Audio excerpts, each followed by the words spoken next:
Uthi Honorable Sokhanyisa udlisa team shema akadefendanga, but she wanted to do a follow-up question. Her hand was up and you did note her. Chair. I know udlisa team, but akunandaba Chair. Xolele. No, Honorable Sokanyile is contented where she is. I had a follow-up when Honorable Sangone was asking a question to them. Can I do that follow-up? Yes, you are right. Thank you. I'm disciplined. Minister, when you reflected on how IDEC conducted the issue of Lieutenant General Kumalo, you said that the way they handled it, whatever. Then I want to check, because you even had interaction during your National Inter-Corruption Advisory Council research, which you conducted. Do you think that they behave as if they are a law to themselves, doing as they like? Maybe I can go further to say that when Lieutenant General Mkwanazi was here, he alleged that they do things as if they are law to themselves. And also Minister Mkhunu agreed to that argument. Then I wanted to check with you. Thank you, Chairperson, with your permission for the question. I think that is a matter that I can't possibly have a reasonable basis of a reliable factual basis to come to a conclusion on. I have not, I don't know what the nature of the charges are. I don't know what the evidentiary basis of the charges are. And possibly at this point, perhaps the committee doesn't know either. Of course, you've had testimony from others.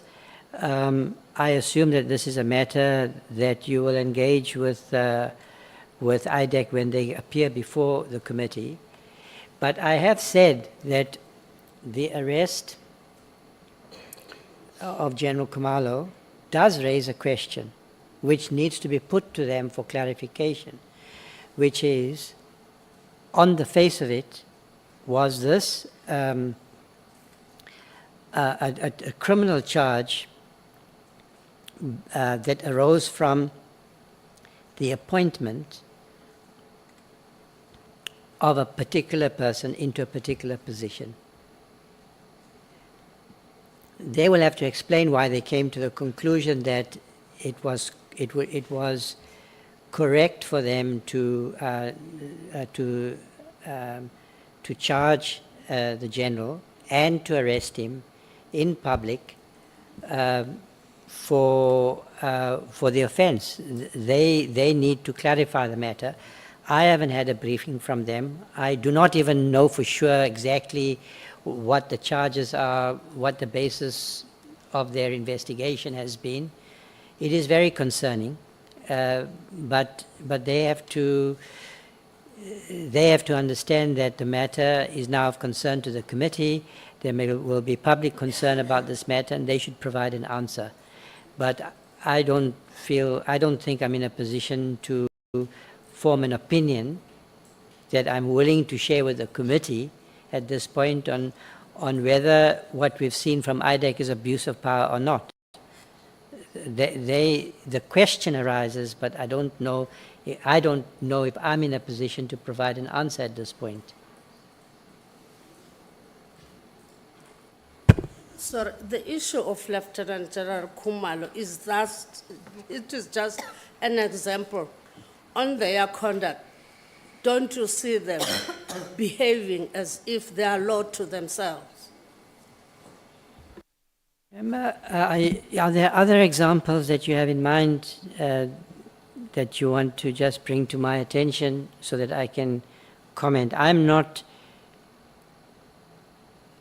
aware that IDEC has on some routine basis been abusing their powers of investigation and arrest. But if there's a factual basis for that very serious conclusion and allegation, then it should be properly established through this inquiry process. Otherwise, yeah, I certainly do not have that impression. Thank you so much.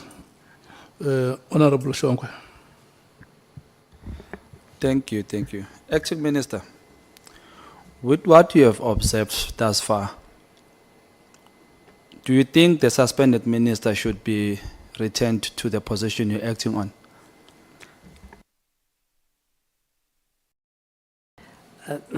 Thank you for the question. I don't think that it would be correct for me to express a view on that matter. It would be the President's decision, but nothing would give me greater pleasure if in a proper process inquiry, the allegations that have been made against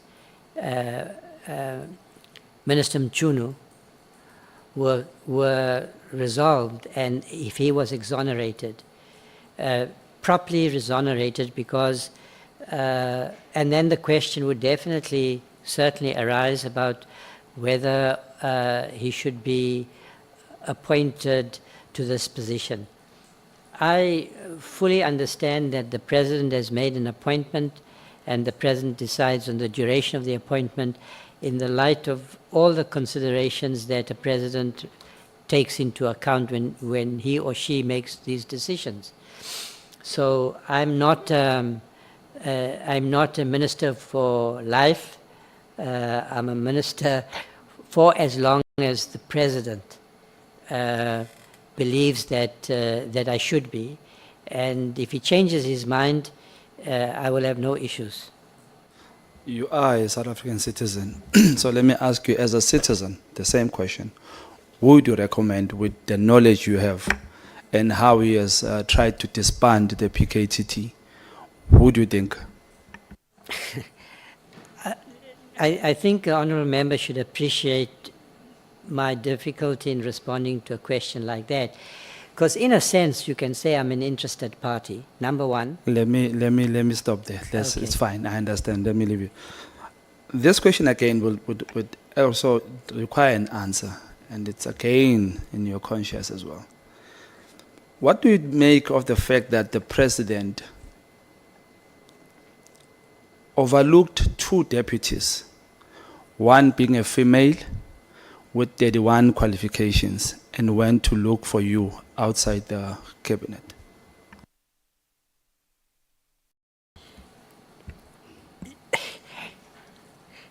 I hope you have a long life in politics and that one day you will achieve your ministerial ambitions, because I haven't yet met a politician who doesn't have such aspirations.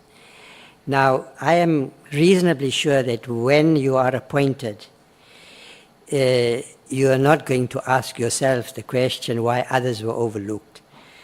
So I didn't ask myself that question, but on a serious note, you know, I have said Deputy Minister Matale is a very seasoned ANC leader, as you know, former Premier. He has been in this department for 7 years. Dr.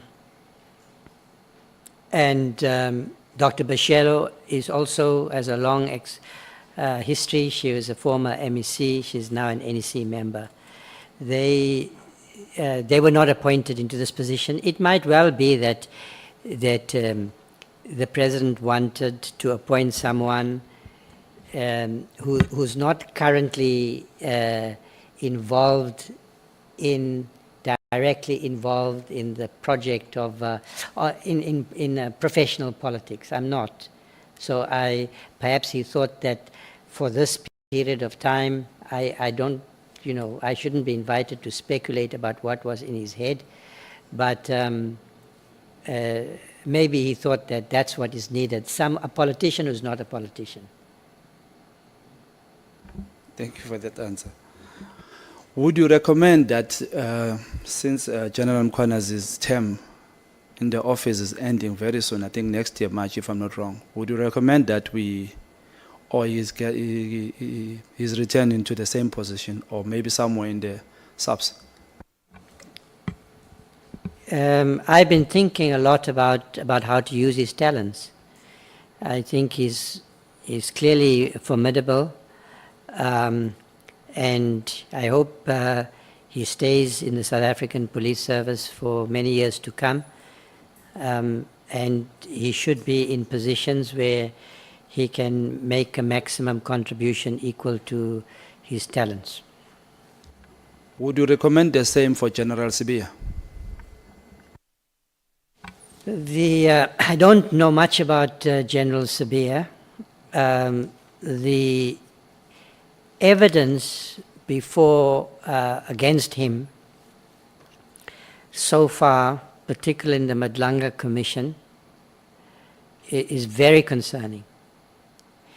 That evidence at this stage is untested. And I have said consistently here that I'm not going to prejudge these matters. I think that would be wrong. In fact, I hope that the public out there also reserve judgment.